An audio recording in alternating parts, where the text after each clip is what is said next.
Electric effect. बच्चों जो लोग रेगुलर क्लास कर रहे हैं उनको मालूम है जितना importance Young's double slit experiment का है। जो भी एग्जाम आप जान रहे हैं आज के बाद आपका करियर में बच रहा है, जितना चांसेस फोटो इलेक्ट्रिक इफेक्ट का आने का है वो शायद क्लास 12, शायद नहीं, क्लास 12 फिजिक्स पार्ट 2 में सबसे ज्यादा अगर परसेंटेज चांसेस है किसी टॉपिक का क्वेश्चन लड़ जाने का, जो भी एग्जाम तुम जानते हो वो फोटो इलेक्ट्रिक इफेक्ट का है, यंग्स डबल स्लिट एक्सपेरिमेंट से भी ज्यादा। और जो लोग रेगुलर पढ़ रहे देखे होंगे उससे टॉपिक कम भी तो है ना। वैसे जितना चांसेस लेंस मेकर्स का है उतना ही चांसेस डबल स्लिट का है, उतना ही chances photoelectric effect equation का है, बट टॉपिक देख रहे हो कम है। लेंस मेकर से बहुत कम वाईडीएससी में इसमें बहुत कम है। थोड़ा तरीके से बनाओगे तो क्वेश्चन बनाएगा। तो पहला सवाल आ रहा हमारा, photons with energy 5 electron volt are incident on a cathode C in a photoelectric cell. The maximum energy of emitted photoelectrons is 2 electron volt. When a photons of energy 6 electron volt are incident on cathode C, then no photoelectrons will reach the anode A. If the stopping potential of A with respect to या फिर relative to cathode C is -1 volt, -3 volt, +3 volt, +4 volt. ठीक है, question को समझेंगे। Formula आपके सामने है, सिर्फ फॉर्मूला के चक्कर में नहीं रहेंगे, थोड़ा सा टॉपिक्स को अंडरस्टैंड करके काम चलाएंगे। ठीक है, तो केस 1 में C +3 वोल्ट देखते हैं क्या क्या है। केस 1 में क्या है, फोटोन को दे रहे हैं, फोटोन की एनर्जी है 5 इलेक्ट्रॉन वोल्ट। फॉर्मूला यहाँ पर लिखा हुआ है आपका, ये है, दिस इज, पहले फॉर्मूला साइड में लिख लेते हैं। देने वाला HF है, ये वर्क फंक्शन है, और ये हाफ mv स्क्वायर से फोटो इलेक्ट्रॉन निकलता है। एनर्जी का क्वेश्चन है नहीं, ये हाफ mv स्क्वायर किसके बराबर हो जाएगा इस पूरे चैप्टर में, ये काइनेटिक एनर्जी वही स्टॉपिंग पोटेंशियल EV0 के बराबर हो जाएगा। ठीक है, इस पूरे चैप्टर का खेल ये है, EV0 इसी फॉर्मूला पर बनाना है ये क्वेश्चन। Okay okay. अब केस 1 में कितना दे रहे थे, देने वाला है 5 इलेक्ट्रॉन वोल्ट, है ना, 5 इलेक्ट्रॉन वोल्ट, सब EV में ही है।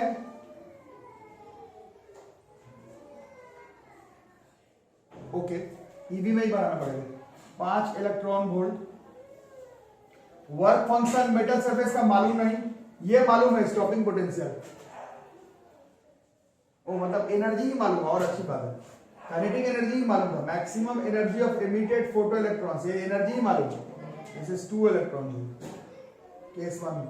इससे वर्क फंक्शन निकल गया मेटल का, दिस इज 3 इलेक्ट्रॉन वोल्ट, और वर्क फंक्शन तो कांस्टेंट रहेगा। ये वर्क फंक्शन किसका होता है, मेटल का सरफेस का है, ये तुम चेंज नहीं कर रहे हो चाहे जो हो जाए। ठीक है, केस 1 से ये हाथ में। अब केस 2 में क्या करना है, केस 2 में when photons of energy 6 electron volt, 6 electron volt का दे रहे हैं, देने वाला 6 इलेक्ट्रॉन वोल्ट का, वर्क फंक्शन होगा प्लस काइनेटिक एनर्जी होगा, है ना। तो 6 इलेक्ट्रॉन वोल्ट दिए, ये वर्क फंक्शन तो निकाला हुआ है 3 इलेक्ट्रॉन वोल्ट, मतलब ये काइनेटिक एनर्जी हो जा रहा है 3 इलेक्ट्रॉन वोल्ट, मतलब इतना ही काइनेटिक एनर्जी से क्या होना है, बोलो बोलो, नहीं बोलो क्या होगा, इस काइनेटिक एनर्जी से क्या हो रहा है, फोटो इलेक्ट्रॉन्स निकल रहे हैं, इससे फोटो इलेक्ट्रॉन्स निकल रहा है, फोटो इलेक्ट्रॉन्स निकल रहा है, कहां से, ये मेटल सरफेस तो ठीक है, क्वेश्चन के हिसाब से बात करो, निकल रहा है कैथोड से, photons of energy are incident on cathode, निकल रहा है कैथोड से, पहुंचना कहां पर है, कैथोड से एनोड पर आना है, जाना है, जो भी है ना।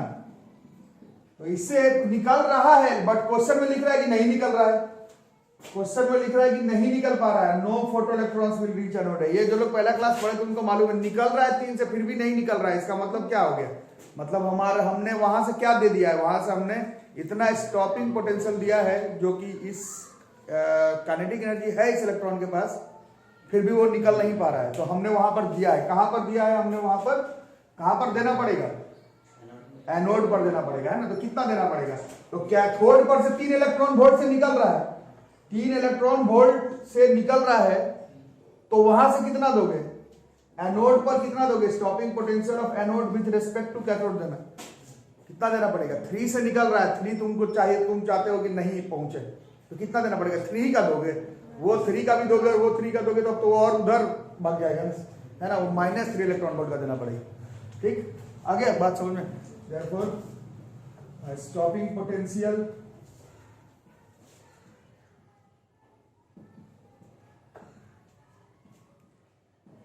of a anode with respect to cathode will be -3 electron volt. Option सिर्फ वोल्ट में दिया हुआ है, इसका मतलब सिर्फ एनर्जी के बारे में बात हो रहा है।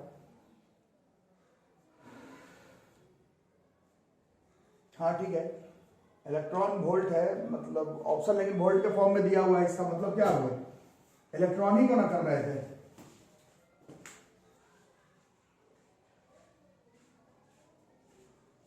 सिर्फ वोल्टेज पूछ रहा तुमसे, E टू B से किसका यूनिट आता है,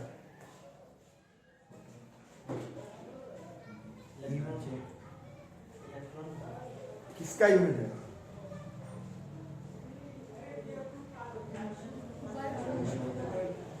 फिजिकल क्वांटिटी, हाँ एनर्जी का है। अरे बाबा कैसे तुम लोग घबराते हो, ये एनर्जी है, ये वर्क है, काइनेटिक एनर्जी है।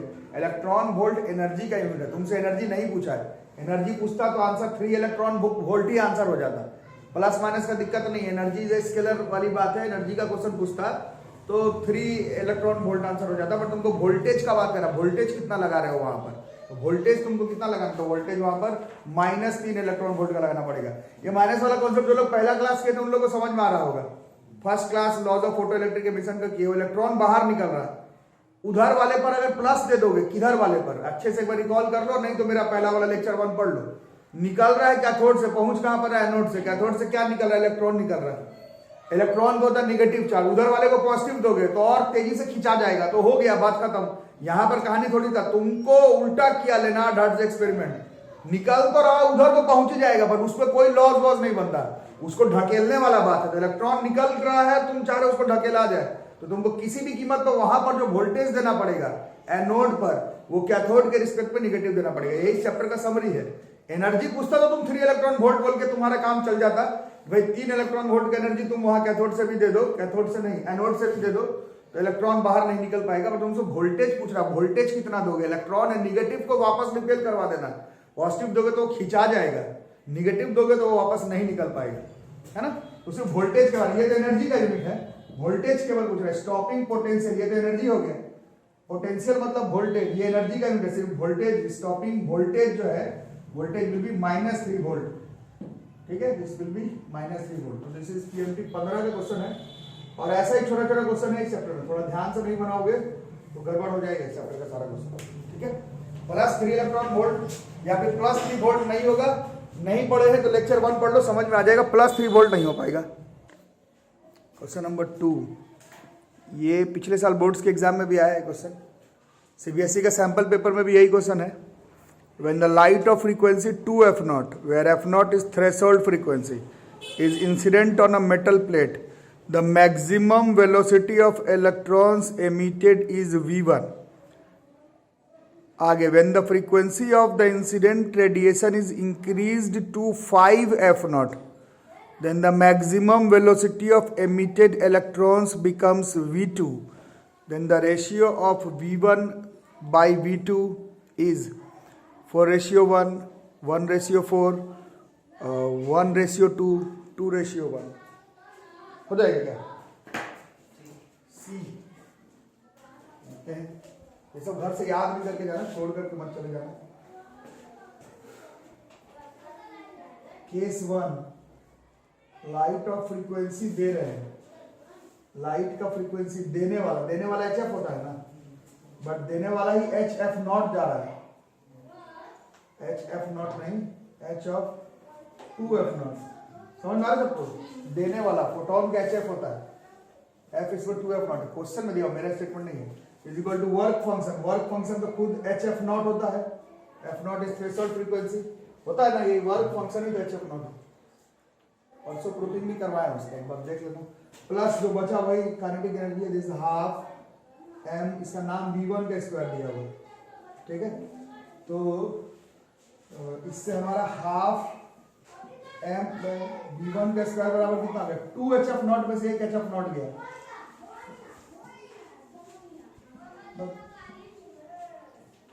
ये माइनस हो जाएगा 2 HF0 में से एक HF0।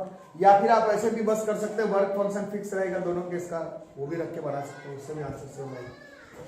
केस 2 में देने वाला कितना हो गया, देने वाला हो गया H, फ्रीक्वेंसी 5F0 है, क्वेश्चन में लिखा हुआ ये वर्क फंक्शन है मेटल का, ये HF0, काइनेटिक एनर्जी हो जा रहा हाफ m v2 का स्क्वायर, ये मैक्सिमम वाला है, पर यहाँ से हाफ m v2 का स्क्वायर बराबर कितना होगा 5 HF0 में से एक HF0 गया इस 4 HF0, और दोनों इक्वेशन को डिवाइड करना है, शायद v1 by v2 पूछा है, equation 1 divided by equation number 2, half half cut गया, so this is like v1 by v2, तो पहले स्क्वायर पे है ना, this 1:4, square rooting both side v1 by v2 1:2, ये हो गया। ये ऐसे तो नीट 17 का है, बट ये बोर्ड्स के एग्जाम में भी है बहुत बार, और सीबीएसई के सैंपल पेपर पे भी है, इम्पोर्टेंट क्वेश्चन इंपॉर्टेंट 9th-10th में होता है, जो लोग आप लोग में से इंटेलिजेंट बच्चे लोग हैं। 11th-12th में क्वेश्चन इंपॉर्टेंट नहीं होता, क्योंकि यही क्वेश्चन लड़ेगा, ऐसा 11th-12th में नहीं होता, मेंस एडवांस स्कूल एग्जाम में नहीं होता, नीट के एग्जाम में टॉपिक मिला लो, टॉपिक इंपॉर्टेंट होता है, क्वेश्चन तुम जितना प्रैक्टिस कर लोगे उतना अच्छा है। Question number 3, light of frequency 1.5 times the threshold frequency is incident on a photo sensitive material. ठीक है, पहले 1.5 टाइम्स ऑफ जो जितना उसका थ्रेशोल्ड फ्रीक्वेंसी था उसका 1.5 टाइम्स का फ्रीक्वेंसी भेजे फोटोन के थ्रू। ठीक है, ओके। अब बोल रहा है कि बता दे भाई फोटो इलेक्ट्रिक करंट कितना होगा अगर फ्रीक्वेंसी को आधा कर दे, मतलब पहले 1.5 गुना भेज दिए थे, उसका फ्रीक्वेंसी को आधा करो, इंटेंसिटी को दुगना करो, तब बताओ कितना फोटो इलेक्ट्रिक करंट जो है वो निकलेगा। ठीक है, बताओ क्या हो सकता है। डबल कैसे, इंटेंसिटी जो है वो करंट के डायरेक्टली प्रोपोर्शनल होता है। अच्छा, ये आप लोग पढ़े थे लेनार्ड हर्ट्ज एक्सपेरिमेंट में, इंटेंसिटी को दुगना करने पर फोटो इलेक्ट्रिक करंट क्या हो जाएगा, इंटेंसिटी दुगना तो फोटो इलेक्ट्रिक करंट दुगना। ये तो आपको याद रहा, बट ये नहीं याद रहा पहले फ्रीक्वेंसी कितना टाइम्स था केस 1 में 1.5 टाइम्स ऑफ f0, केस 2 में कितना हो गया फ्रीक्वेंसी, इसका आधा कितना होगा 0. ये फ्रीक्वेंसी इसके थ्रेशोल्ड फ्रीक्वेंसी से भी क्या हो गया 0.75 का मतलब क्या हो गया, ये जो दूसरे वाले केस में तुम जो लाइट भेज रहे हो उसका फ्रीक्वेंसी उस मेटल सरफेस के थ्रेशोल्ड फ्रीक्वेंसी से भी कम है। और यही तो laws of photo electric emission में पढ़े हो, जो तुम जो फ्रीक्वेंसी मार रहे हो उसका फ्रीक्वेंसी उस मेटल सरफेस के थ्रेशोल्ड फ्रीक्वेंसी से भी कम है। अब तुमको इंटेंसिटी दुगना करना है, 4 गुना करना है, 10 गुना करना है, 50 गुना कर दो, जो लाइट तुम मार रहे हो उसका फ्रीक्वेंसी अगर उस मेटल के सरफेस के थ्रेशोल्ड फ्रीक्वेंसी के बराबर नहीं है तो चाहे कुछ भी कर लो, उस मेटल सरफेस से तुम इलेक्ट्रॉन बाहर नहीं निकाल पाओगे। इस क्वेश्चन का आंसर जो है वो 0 होगा। ये जो है वो लेस देन थ्रेशोल्ड फ्रीक्वेंसी है, थ्रेशोल्ड फ्रीक्वेंसी से भी कम फ्रीक्वेंसी से लाइट दे रहे हो, इंटेंसिटी दुगुना, 4 गुना, 10 गुना, 20 गुना, 50 गुना, 100 गुना, 200 गुना कर दो, थ्रेशोल्ड फ्रीक्वेंसी ही नहीं तुम दे पाए, नहीं निकल पाएगा, फोटो इलेक्ट्रॉन्स निकलेगा ही नहीं, करंट कंस्टिट्यूट नहीं होगा। इंटेंसिटी दुगना क्या तुम 100 गुना भी कर देते तो भी इस क्वेश्चन का आंसर जो है वो 0 हो जाता। ठीक है, ये सब चैलेंजिंग क्वेश्चन है इस चैप्टर का। इसी बार का है नीट 20 का, इसी बार का मेडिकल का क्वेश्चन है। बहुत बच्चों का गलत है, बहुत बच्चे लोग बस यही सोच के मार दिए इंटेंसिटी दुगना तो करंट दुगना, बट ये आप गलत आधा ही सोच रहे हैं। आधा सोचने पर परीक्षा यही नीट का नहीं निकाल पाओगे, आधा सोचने पर एंट्रेंस एग्जामिनेशन का क्वेश्चन नहीं निकाल पाओगे। तुम्हारा देखो, तुम खुद देखो, 1.5-2 साल का मेहनत का, 1.5-2 साल तो बोलने का मतलब है 2 साल हो गया एक्चुअली में, इस बार तो सिलेबस हमारा लेट रहा। तुम देखो गलत क्यों हो गया, तुम लोग जो लोग गलत बताए क्यों गलत हो, आप सिर्फ इंटेंसिटी पर आंसर सोच करके बताए, बट क्वेश्चन तो 2 हिस्से में टूटा हुआ था ना, फ्रीक्वेंसी वाला सोचे ही नहीं। ऐसा ही करोगे तो गलती होगा एंट्रेंस एग्जामिनेशन, एक हिस्सा सोच करके क्वेश्चन नहीं बनाना। नेक्स्ट क्वेश्चन थोड़ा देखो। A metal surface is illuminated by light of 2 different wavelengths. कितना 248 नैनोमीटर एंड 310 नैनोमीटर, मतलब जो आ रहा है उसका वेवलेंथ है ना। और जो स्पीड जिससे फोटो इलेक्ट्रॉन निकल रहा है, स्पीड दिया हुआ कितना कितना, u1 and u2 respectively. u1 by u2 का रेशियो दिया हुआ 2:1 एंड h इंटू सी का वैल्यू दिया हुआ है, h into C this is 1240 electron volt nanometer. Then the work function of the metal is nearly कितना होगा ये बताना। ओके, शुरू किया गाइस अंतराक्षरी। देखिए वो ऐसे ही होता है ना गाना में। केस 1 तुमको पूरा पता नहीं, केस 1 में बताओ भाई, जो दे रहे थे फोटोन कितना कितना है, h इंटू एफ, एफ से तो बन नहीं रहा ये क्वेश्चन, एफ कितना होगा है, एफ के जगह पर ही घुसेगा C by lambda, H C by lambda, lambda शायद 1 है पहले वाले केस में, इधर सी तो सी रहेगा, एच सी बाई लैम्डा 1 इसका वर्क फंक्शन को वर्क फंक्शन रहने देते हैं प्लस हाफ एम क्या u1 की स्क्वायर। बोलो कोई दिक्कत हो रहा है क्या?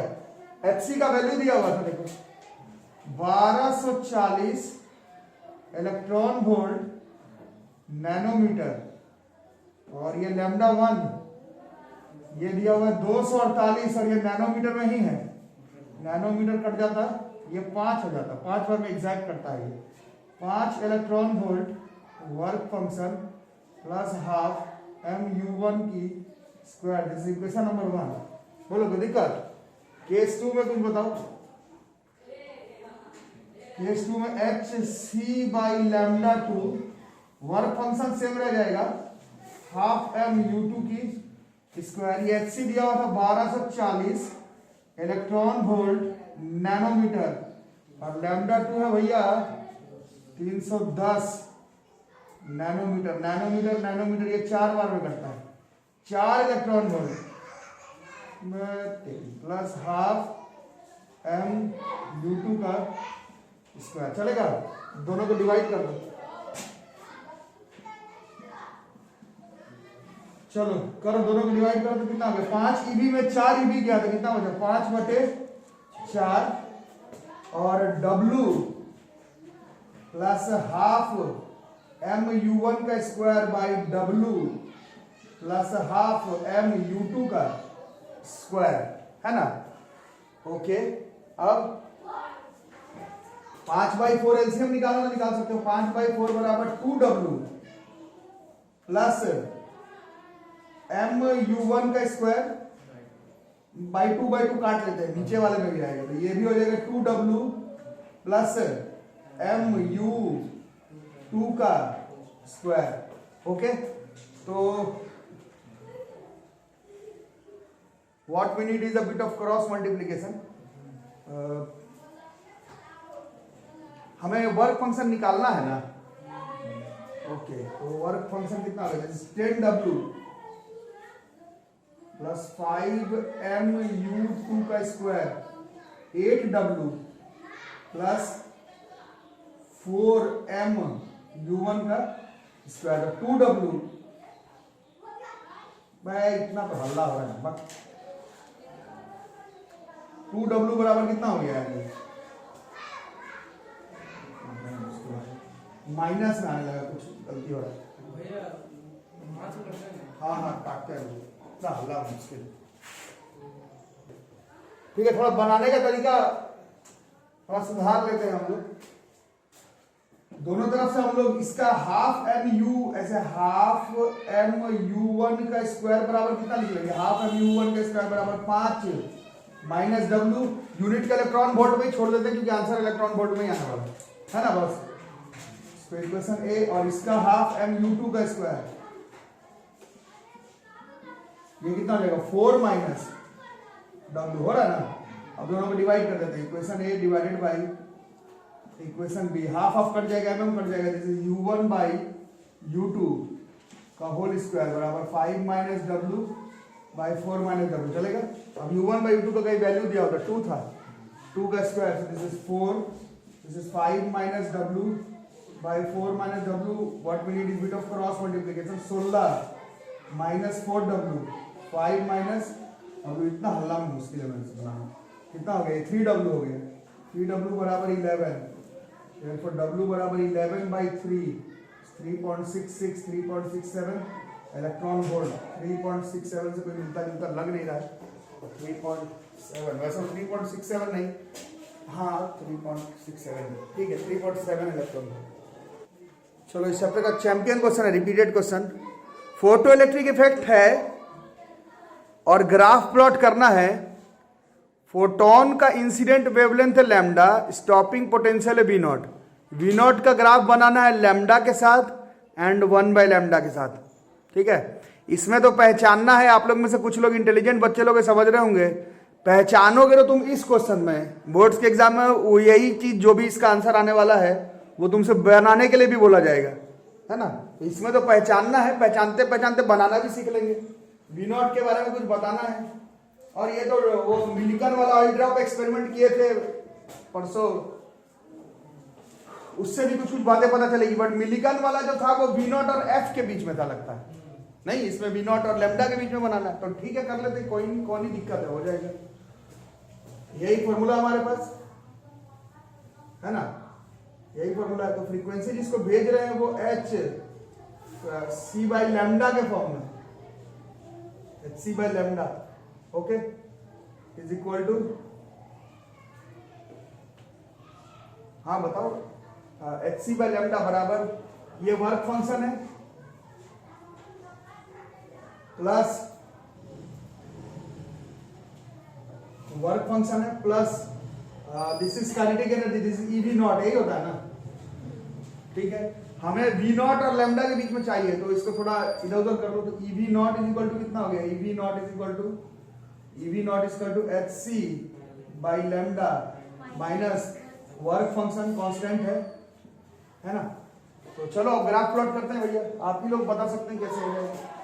वी नॉट है वाई एक्सिस पे और 1/λ है 1/λ एक्स एक्सिस पे, 1/λ एक्स एक्सिस में है। तो ये मैथ वाले लोग बता, अच्छा ई को भी उधर कर दो, चलो V naught is equal to hc/e 1/λ minus work by E. अब ग्राफ प्लॉट करो, दिस इज वाई पे है, ये 1/λ एक्स पर है, ये किसका ग्राफ हो गया? जैसे y is equal to mx plus C, ये पहले भी मैं एक्सप्लेन कर चुका हूँ। लैम्डा के साथ भी है, एफ के साथ भी है, ग्राफ ये आते रहता है चैप्टर में बदल बदल के, है ना। अब बताओ कैसा ग्राफ है? ये y बराबर mx प्लस सी, 1/λ और v नॉट का ग्राफ कैसा बनेगा? स्ट्रेट लाइन बनेगा। तो 1/λ और v नॉट के बीच का ग्राफ स्ट्रेट लाइन बनेगा। तो d तो है नहीं, ये c भी है कि नहीं वो हम लोग अब देख लेते हैं। तो ये है, देखो y बराबर mx प्लस सी इसका निगेटिव में आ रहा है, मतलब इसका इंटरसेप्ट कहां पर आना चाहिए?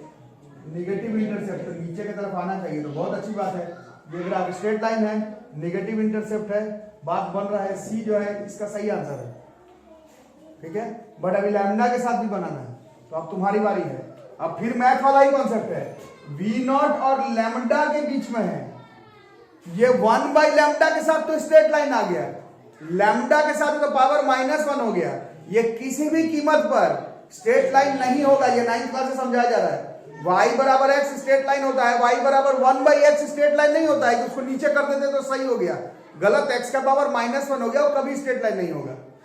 1/λ के साथ ये स्ट्रेट लाइन आ रहा है, लैम्डा के साथ ये ग्राफ स्ट्रेट लाइन नहीं बनेगा। स्ट्रेट लाइन नहीं बनेगा तो ये तो कंफर्म गलत है ना। अब चेक करना है कि ये सही है कि नहीं, तो बिल्कुल सही है। y x का पावर -1 हाइपरबोलिक ऐसे गिरता हुआ ग्राफ बनता है, तो ये ऐसे गिरता हुआ ग्राफ बन रहा है, और किसी जगह पर 0 होगा क्या?